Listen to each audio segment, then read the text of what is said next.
வணக்கம். இது அரை டிஎம்டி கம்பிகள் வழங்கும் கேள்வி நேரம். இந்த நிகழ்ச்சியின் மூலமாக மீண்டும் உங்களை சந்திப்பதில் மிக்க மகிழ்ச்சி. நான் செந்தில். மக்கள் சமூகம் சார்ந்து உங்கள் ஒவ்வொருவருக்குள்ளும் ஓடிக்கொண்டிருக்கும் கேள்விகளுக்கான விடை காணும் இந்த கேள்வி நேரத்தில் இன்றைய விவாத பொருள் என்ன காணொலியின் மூலமாக பார்க்கலாம். திரையில்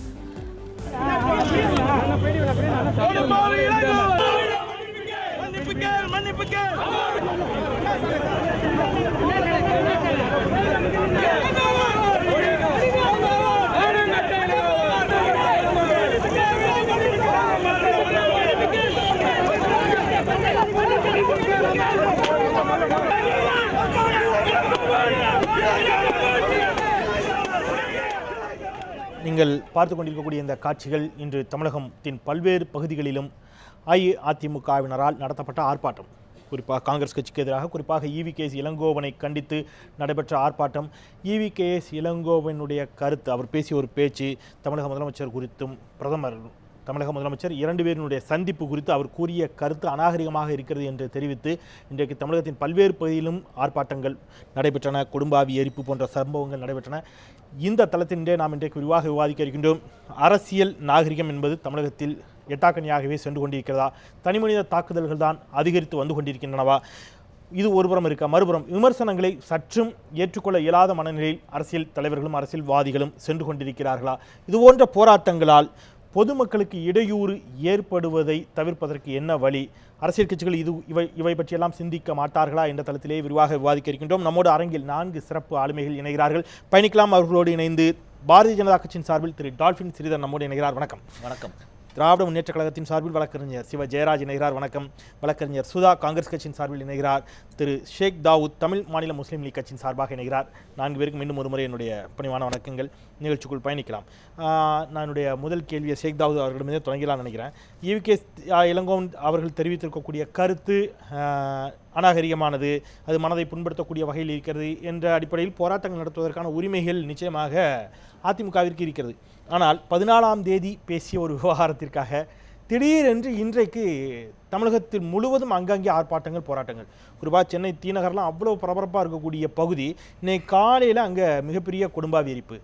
மணப்பாக்கத்தில் EV.K.S. இளங்கோவன் அவர்களுடைய வீட்டு அருகே அதை முற்றுகையிட சென்ற அதிமுகவினர், இந்த பக்கம் காங்கிரஸ்காரர்கள், அந்த பக்கம் அதிமுகவினர் 2 பேரும் அவ்வளோ நாகரிகமான வார்த்தைகளை பயன்படுத்தினார்கள். அதை நேரலையில் பார்த்தவங்களாம் நொந்திருப்பாங்க. அவ்வளவு நாகரிகமான வார்த்தைகளால் வசைபாடுகிறார்கள், தாக்குதலுக்கு தயாராகிறார்கள். ஏன் இந்த போக்கு? அவர் பேசிய பேச்சு கண்டனத்துக்குரியது என்று நீங்கள் கருதுவீர்களே என்று சொன்னார். வழக்கம் போல ஒரு அவதூறு வழக்கு தொடருங்க, வழக்கம் போல ஒரு மான நஷ்ட வழக்கு போடுங்க, அதுதானே நியாயமானது. இந்த மாதிரி வீதிக்கு இறங்கி போராடுவது என்பது எந்த விதத்தில் நியாயமானது? இல்லை, அதாவது நீங்கள் கேட்குற கேள்வி ஒரு நல்ல கேள்வி. அதாவது ஒரு விமர்சனங்கள் விமர்சிக்கக்கூடிய முறையில் விமர்சிப்பதை, இல்லை அந்த விமர்சனம் மனதை புண்படுத்துவதாக இருக்கிறது அப்படிங்கிற போது அதற்காக வழக்கு தொடுப்பது, நீதிமன்றங்களை நாடுவது, அதெல்லாம் சரியான ஜனநாயக நடைமுறை. ஆனால் ஒரு விமர்சனங்கள் ஜனநாயக நடைமுறையும் தாண்டி தனிப்பட்ட கருத்தாக, அதுவும் குறிப்பாக ஒரு பாரத பிரதமரும் தமிழக 7.5 கோடி மக்களுடைய முதல்வராக இருக்கக்கூடிய தமிழக முதல்வரும் சந்தித்த ஒரு நிகழ்வு. அதாவது நாட்டுக்காக தான் 2 பேருமே சந்திக்கிறாங்க. அதில் அரசியல் இருக்கலாம், இல்லாமல் இருக்கலாம், அது அவங்களுடைய இஷ்டம். அப்போ அந்த நிகழ்வை குறித்து மது ஒழிப்புங்கிற பேரில் மது சம்பந்தமாக எல்லாம் பேசுகிறத விட்டுட்டு இவ்வளவு கண்ணிய குறைவாக, அதாவது கேட்க முடியாத அளவில், சொல்ல முடியாத அளவில், பேச முடியாத அளவில் ஒரு கண்ணிய குறைவாக, அதுவும் EV.K.S. இளங்கோவனை போன்றவர்கள் நல்ல பாரம்பரியத்தில் வந்தவர்கள், அவர் உணர்ச்சிகரமாக பேசக்கூடியவர், நல்ல கருத்துக்களை சொல்லக்கூடியவர், எதிர்மறையான கருத்துக்கள் எதை வேண்டாலும் சொல்லலாம், அதில் தப்பு இல்லை. விமர்சனம் ஜனநாயகத்தில் நடைமுறைக்கு ஏற்றுக்கொள்ளப்பட்டது.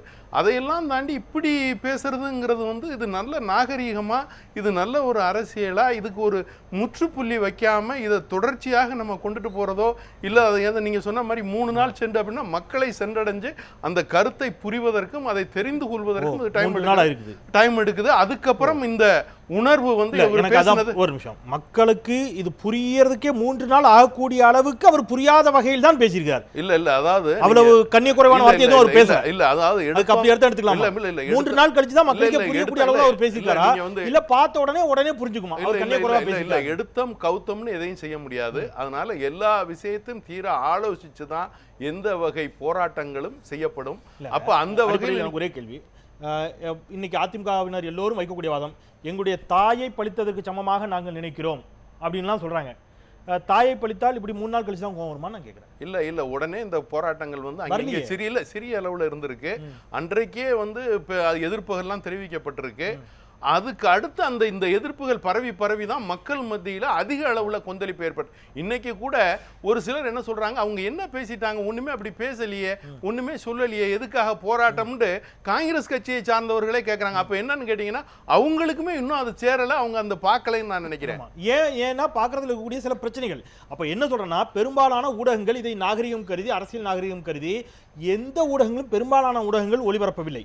ஏங்க முக்கியம், அதாவது நான் சொல்லணும் அப்படின்னு சொன்னா குறைஞ்சது ஒரு நல்ல நிலையில முன்னணியில இருக்கக்கூடிய ஒரு 4 ஊடகம் இதை ஒளிபரப்பு. அதுதான் சொல்றேன், அங்கேயும் சிக்கல் வருது. இப்போ நீங்க அவர் அநாகரிகமாக பேசினார்னு சொல்லி மக்கள்கிட்ட கொண்டு போய் சேர்க்கணும்னு ஒளிபரப்பினால் ஒளிபரப்பிய ஊடகங்களின் மீது வழக்கு பதிவு செய்யப்படுகிறது. இப்போ இங்க 2 பிரச்சனைகள் இருக்குது ஷேக் தாவூத். ஒன்று, மக்களுக்கு புரிய 3 நாள் ஆயிடுச்சுங்கிறீங்க, அது ஒரு பக்கம் இருக்கக்கூடிய வாதம். 3 நாள் கழிச்சு ஏன் கோவம் வந்துச்சுன்னு கேட்டீங்கன்னா கொஞ்சம் கொஞ்சமா தான் போய் சேர்ந்துச்சுங்கிறீங்க. இது எனக்கு எல்லா வாதமே முரண்பாடா தெரியுது. இதுல நான் கேட்ட கேள்வியே அவதூறு வழக்கு தொடர்வது அல்லது மானநஷ்ட வழக்கு தொடர்வதுதானே சட்ட ரீதியாக இதை எதிர்கொள்வது சரியானதாக இருக்கும். அதை விடுத்து வீதியில் இறங்கி போராடுவது நியாயமானது இல்ல. அந்த இதெல்லாம் வேறங்க, அது வந்து சாதாரண விஷயத்துக்கு நீங்க சொல்றீங்க. ரொம்ப கண்ணிய குறைவா பேசும்போது அதை கேட்டுக்கிட்டு நீங்க வந்து உங்களுடைய எதிர்ப்பு சசி பெருமாள் அவர்கள் போராட்டம் செய்த பொழுது இது அறவழி போராட்டமா அப்படின்னு கேட்கப்பட்டது. இன்னைக்கு நடந்ததுன்னா அறவழி போராட்டமா? ஏங்க இது இந்த போராட்டத்துக்கும் அந்த போராட்டத்துக்கும் வித்தியாசம் இருக்கு. நிறைய வித்தியாசம். போக்குவரத்து பாதிக்கப்படல. சசி பெருமாள் செல்போன் டவர்ல ஏறதுனால போக்குவரத்து பாதிக்கப்படல. யாரையும் கெட்ட வார்த்தை அதுக்காக, அதாவது நீங்க பாரத இல்ல அதுக்காக நீங்க பாரத பிரதமரையும் தமிழகத்தினுடைய முதல்வரையும் ஒண்ணா வச்சுக்கிட்டு பேசுறீங்களா? அப்ப அந்த போராட்டமும் இந்த போராட்டமும் ஒண்ணா அப்படி சொல்ல வரல. நீங்க என்ன சொல்ல வரீங்க? பாரத பிரதமரும் தமிழக முதல்வரும் சசி பெருமாளும் ஒண்ணுங்க. நான் ரெண்டு விஷயத்தை சொல்றேன், தெளிவா சொல்றேன். மக்கள் யாருக்காக பாதிக்கப்பட்டாலும் மக்களுடைய பாதிப்பு ஒண்ணுங்கற, அது பிரதமருக்காக பாதிக்கப்பட்டாலும் பிரதமரும் சசி பெருமாளும் ஒண்ணுங்கறீங்களா? கிடையாது, மக்கள் எல்லாருக்கும் ஒன்று. சார், மக்களால் தான் பிரதமர். ரெண்டு விஷயம் நான் தெளிவா சொல்றேன். நான் இப்படி எடுத்துக்கிறேன். சாதாரண செத்தா எங்களுக்கு கவலை இல்ல, போராட்டம் பண்ணா அறவழி போராட்டம் இல்ல. நாங்க அடிப்போம். இல்ல ஏங்க, அவங்களுக்கு 1.5 கோடி தொண்டர்கள் இருக்காங்க. 7.5 கோடி தொண்டர்கள் அவங்களுக்கே எடுத்துட்டு போறது. எனக்கு எங்க அப்பாவும் எங்க அம்மாவும் முக்கியமா இருக்கும் இல்லையா? டி நகர்ல ஆம்புலன்ஸ்ல போறோம், அவங்க அந்த எதிர்ப்பாவும் தெரிவிக்கத்தானே செய்வாங்க. அதுக்கு நோயாளி ஆம்புலன்ஸ்ல போற நோயாளி அவன் உணர்வு அவன் கட்டுப்படுத்த முடியாம தெரிவிக்கத்தானே செய்வான். அடுத்தவனை வழிமறித்து சாலை மறியல் செய்து போராட்டம் செய்வதே அறவழி போராட்டம் நீங்க சொல்றீங்க. ஆனா அறவழியில் போராடியதை கூட ஒரு வாரத்துக்கு முன்னாடி கொச்சை தானே படுத்தணும். நான் கேட்கல, நான் சொல்றதை கேளுங்க முதல்ல. நீங்க அதாவது வந்து ஒரு நாட்டினுடைய பிரதமரும் முதல்வரும் சந்திச்சு பேசுனதை கொச்சப்படுத்துனது சரியா? நான் தெளிவா திருப்பி சொல்றேன். ஏங்க அதையும் இதையும் ஒண்ணாக்காதீங்க. அந்த சம்பவமும் இந்த சம்பவமும் ஒன்று அல்ல. நீங்க இதுல என்னன்னு கேட்டீங்கன்னா நான் கேளுங்க, சசி பெருமாளுக்கு கேள்வி முடிச்சிடுறேன். என்னோட கேள்வி நீங்க விரிவா பதிவு பண்ணுங்க. என்னோட கேள்வி முடிச்சிடுறேன். சசி பெருமாளுக்கு 2000 தொண்டர் 2000 கோடி தொண்டர்கள் இருந்தா அவருடைய நிலைமை என்ன ஆகும்? சார், அவர் யோசிச்சு பாருங்க. ஒருத்தர்னு வச்சுங்க. அதனால இவங்களுக்கு அது அல்ல. என்னுடைய கேள்வியை நீங்க தெளிவா உள்வாங்க. என்னுடைய கேள்வி என்பது ஈவிகேஎஸ் இளங்கோவன் பேசிய கருத்து நியாயம் என்பதல்ல, அது கண்டனத்துக்குரியது. பதிவு செஞ்சே நான் சொல்றேன், தைரியமா சொல்லிடுறேன், பதிவு கண்டனத்துக்குரியது. ரைட். என்னுடைய கேள்வி என்பது அதை எதிர்கொள்ளக்கூடிய முறைன்னு ஒண்ணு இருக்குல்ல. நீங்க வீதியில இறங்கி போராடுவதுங்கிறதுனால எங்களை பேசினா அப்படித்தான் பண்ணுவோம். அவருக்கு யாருக்கு தொண்டர் இருக்கிறான்னு பேசக்கூடிய பேச்சு என்ன பேசுன்னு நான் கேக்குறேன். கிளர்ந்தெழுந்து தான் போராடுறாங்க. இந்த போராட்டம் என்பது அதாவது கட்சியினுடைய ஒட்டுமொத்தமாக தமிழகத்தில் மதுவுக்கு எதிராக போராடினால அது அரசியல் கட்சிகள் தூண்டி விட்டது. ஆனா அதிமுக காரங்க மட்டும் போராடினா அவங்களா போராடுறாங்க. போராட்டமா? கண்டிப்பாக. ஏன்னா அவங்களுடைய தலைவியை சொல்லிருக்காங்க, அதுக்காக போராடுறாங்க. சுதா அவரிடம் கேட்டு வரேன்.